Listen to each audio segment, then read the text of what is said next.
हालैमा यो गणतन्त्र दिवस 26 जनवरी रिपब्लिक डे को दिनमा जुन एउटा मैले सुन्नुमा आए जुन प्रकारले एउटा नेतृत्व दिन्छु भन्ने एउटा नेताले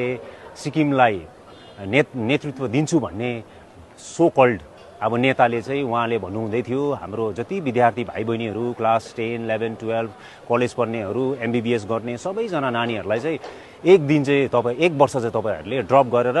मुहिम गर्न लागि चाहिँ सडकमा उत्रिनुपर्छ भन्ने कुरा सुन्नुमा आउँदा चाहिँ यसलाई चाहिँ एकदमै म कन्डेम गर्न चाहन्छु एकदमै अनि यसलाई चाहिँ घोर विरोध पनि भर्त्सना पनि गर्न चाहन्छु कारण हामी अहिले हाम्रो सिक्किममा भए पनि हाम्रो सिक्किममा मेन सिक्किम क्रान्तिकारी मोर्चा पार्टीको भनेपछि हाम्रो प्रजातान्त्रिक समाजवाद चाहिँ हाम्रो मेन आइडलिजम आइडल भएपछि प्रिन्सिपल भइसकेपछि यसमा के हुन्छ भने यसले एकदमै यसमा के हुन्छ भने कसरी चुनेर जानुपर्ने नेतृत्व पंक्तिको लागि हामीले कसरी बुझ्नुपर्ने भाइ बहिनीलाई भन्न चाहन्छु एउटापट्टि हेर्नुहोस् तपाईले सिक्किम क्रान्तिकारी मोर्चा पार्टीको जुन चाहिँ सरकार चलिरहेछ यसमा हाम्रो सम्माननीय मुख्यमन्त्री युवालाई कसरी चाहिँ सशक्त बनाउनु पर्ने भन्नेपट्टि उहाँ लागि पर्नु भएछ। यसै पाराले MBBS मा पनि फ्रीमा पढाएर तपाईले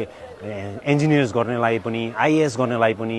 IPS गर्नु लागि UPSC कोचिङ्सहरू भयो। हाम्रो विभिन्न हाम्रो ट्यालेन्ट आर्ट्स एन्ड लिटरेचर फेस्टिभलमा जति पनि हाम्रो युवा भाइ बहिनीहरू म्युजिकपट्टि छ भने उहाँहरूलाई एन्करेज गर्न लागि हमेसा उहाँ एउटा अभिभावकको रूपमा उहाँले प्रोत्साहन उहाँलाई मोटिभेट गरिरहनु भएको छ। तर अर्कोतिर भनेपछि युवालाई एक वर्षको आफ्नो एकदमै मूल्य उहाँको समय जुन चाहिँ हुन्छ त्यसलाई त्यागेर आइदिनु भन्ने गर्दाखेरि नेतृत्व पंक्तिमा तपाईले हेर्नुहोस् कस्तो भिन्नता आकाश र पातालको छ। डेमोक्रेटिक सोशलिजम यो प्रजातान्त्रिक समाजवादमा चाहिँ हामीले नेतृत्व पंक्ति चाहिँ कसलाई चुन्दैछौँ र हाम्रो सरकार चलाउने कसको हातमा भागडोर दिँदैछौँ भने चाहिँ युवा पिँढीले चाहिँ एकदमै मूल्याङ्कन गरेर यसलाई गहिरो चिन्तन मनन गर्नुपर्छ। किनभने यस्तो खालके व्यक्ति जसले चाहिँ शिक्षालाई पछाडि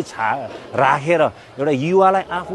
खाली आफ्नो इच्छा पुर्याउन लागि आफ्नो सपना पूरा गर्न लागि चाहिँ एक वर्ष ड्रप गरेर आउनुपर्छ भन्ने नेतृत्व दिने चाहिँ कस्तो खालको नेतृत्व दिने। किनभने तपाईलाई थाहै भएको कुरा हो विश्वलाई थाहा छ एउटा देश र राज्य चाहिँ अघि बढ्नुपर्छ भने शिक्षा चाहिँ प्राथमिकता दिएको हुन्छ र जब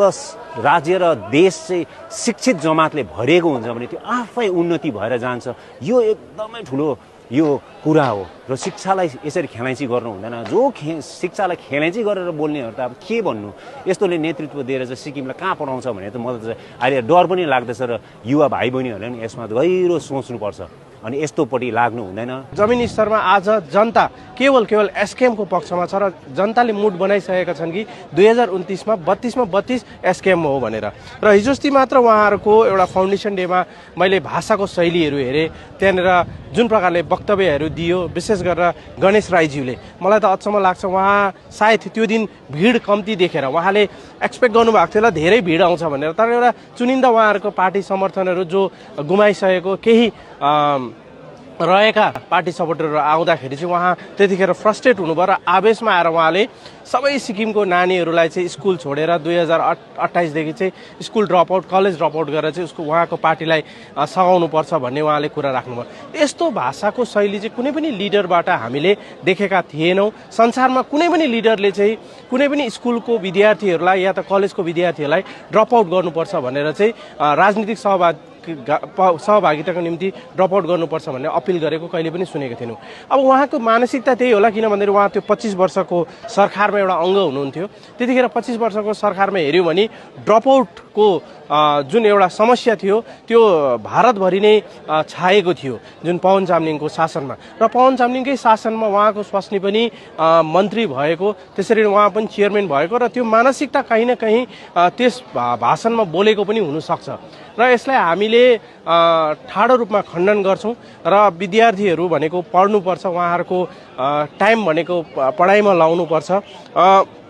सिक्किममा त्यस्तो कुनै प्रकारको व्यवस्था बिग्रेको छैन कि नानीहरू आज सडकमा निस्किनु पर्ने अनि नानीहरूले आफ्नो हकको निम्ति लड्नुपर्ने त्यस्तो अवस्था आएको छैन। तर आफू मुख्यमन्त्री हुनुको निम्ति आफ्नो निम्ति यो उहाँले यस्तो अपिल गरेको देख्दाखेरि चाहिँ हामी छक्क पर्यौँ र यो दुर्भाग्यपूर्ण भनेर हामी ठहर गर्न चाहन्छौँ। र त्यसरी नै अन्य लिडर्सहरूले त्यस दिन जुन प्रकारले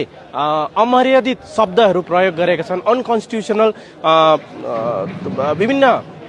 नकारात्मक शब्दहरूले टीका टिप्पणी सम्माननीय मुख्यमन्त्रीलाई गरेका छन्। त्यसले दर्शाउँछ कि उहाँहरूको मानसिकता के हो भनेर, उहाँहरू कुन लेभलमा हुनुहुन्छ भनेर त्यसले प्रश्न पारेको छ। र आउँदो दिनहरूमा उहाँहरूलाई हामी ठाडो शब्दमा चेतावनी पनि दिन चाहन्छौँ कि यस्तो शब्दहरू सिक्किमको जनप्रिय नेतालाई प्रयोग नगरिदिने र यस्तो शब्दहरू प्रयोग गरेमा जनताले सहन गर्ने छैनन्। सिक्किम क्रान्तिकारी मोर्चा पार्टीका कर्मठ सदस्यहरूले सहने छैनन् भनेर म यहाँबाट चेतावनी पनि दिन चाहन्छु। हाम्रो मुख्यमन्त्री महोदय चाहिँ उहाँको सोच चाहिँ कस्तो छ भनेर भन्नुपर्दाखेरि अस्ति सिक्किम आइडलको फाइनलको बेलामा मुख्यमन्त्री महोदय स्टेजमा बसेको बेलामा अलिक बिसन्चो भएर उहाँ हस्पिटल एडमिट हुनुभयो र मुख्यमन्त्री महोदयले त्यति बेला के भने भन्दाखेरि उहाँ हस्पिटल जाँदाखेरि उहाँ हस्पिटलमा हुँदाखेरि उहाँलाई एउटा कुरा सबभन्दा पहिलो उहाँको दिमागमा एउटा कुरा आयो, त्यो चाहिँ आज मुख्यमन्त्री महोदयको जुन स्कलरसिपमा पढिरहेको युवाहरू जो प्रोफेसनल एजुकेसन गरिरहेका छन्, जो पाइलट ट्रेनिङ गरिरहेका छन्, कोही एमबिबिएसमा छ, कोही नर्सिङमा छ, कोही इन्जिनियरिङमा छ र मुख्यमन्त्री महोदयको कोषबाट पढ्न गएको यी नानीहरूलाई चाहिँ के हुन्छ होला, उनीहरूको एक दिन पनि नबिग्रोस् भन्ने मुख्यमन्त्रीले सिधा उसको उहाँ हस्पिटलमा हुँदाखेरि उहाँलाई त्यो किसिमको सोच आयो भन्ने उहाँले भन्नुभयो। र आज एकापट्टि क्याबको नेता छ जो युवाहरूलाई एक वर्ष केही होइन, एक वर्ष बिग्रिँदाखेरि केही हुँदैन भन्ने भन्छ र अर्कोपट्टि सिक्किम क्रान्तिकारी मोर्चा पार्टी अथवा एसकेएम पार्टीको अध्यक्ष अथवा अनि सिक्किम राज्यका मुख्यमन्त्री महोदय चाहिँ नानीहरूको एकै दिन पनि पढाइ नबिग्रोस् भन्ने सोच भएको छ र यो भिन्नताले नै एसकेएम पार्टी र सिटिजन एक्सन पार्टीको नेतृत्वको भिन्नता देखाउँछ। सिटिजन एक्सन पार्टी र ती पार्टीका नायकले जहिले पनि रिफर्म पोलिटिक्स अथवा सुधारको राजनीति र साथै डेमोक्रेटिक भ्याल्युजको कुरा गर्दै आइरहेको हामीले सुनिरहेको छ। तरखेरि आज म यो भन्न चाहन्छु उहाँले चाहिँ सुधारको राजनीतिको कुरा गर्नुभन्दा पनि अगाडि चाहिँ आफ्नो भाषण दिने भाषाको शैली कस्तो प्रकारको शब्दको प्रयोग गरिनुपर्छ भन्ने र आचरणमा पनि सुधार ल्याउनुपर्छ पहिला, त्यसको बादमा मात्रै सुधारको राजनीतिको कुरा गर्नुहोस् भनेर म यहाँबाट भन्न चाहन्छु। र अर्को विशेष कुरा के हो भन्दाखेरि उहाँले चाहिँ सिक्किममा भूमि छरिएर बसेका युवाहरूलाई चाहिँ इन्स्टिकेट गरेर उहाँहरूको एक वर्ष जुन चाहिँ 2028मा चाहिँ उत्रेर चाहिँ उहाँहरूको नायकीलाई नेता बनाउने काम गर्नुपर्छ भन्ने भाषणमा पनि उहाँले राख्नु भएको छ। त्यो चाहिँ कुनै पनि सिक्किमे युवाले आफ्नो करियरलाई, आफ्नो लाइफलाई ती स्वार्थी नेता र मूर्ख भएका नेता र नेतृगणहरूको निम्ति चाहिँ कहिले पनि आफ्नो जीवन बन्दकी राख्ने छैन भनेर म यहाँबाट भन्न चाहन्छु। त्यसैकारण सिक्किमको सम्पूर्ण युवाले चाहिँ आजको दिनमा नेताहरू छुट्याउन सक्नुपर्छ, किनभने हाम्रो नेता र नेतृत्व श्रीमान प्रेमसिंह तामाङ गोलेले चाहिँ सिक्किमको युवाहरूको भविष्य सुनौलो, समृद्ध र सामर्थ्य पार्ने तर्फ लागिपर्नु भएको छ। तसर्थ हामी सबैजनाले चाहिँ यो समयमा चाहिँ कुन चाहिँ नेताको कस्तो छ र कस्तो प्रकारले चाहिँ हामीले चिन्नुपर्ने नेता भन्ने छर्लङ्ग रूपमा चाहिँ सिटिजन एक्सन पार्टीले उहाँको नायकले चाहिँ प्रमाण दिइसक्नु भएको छ।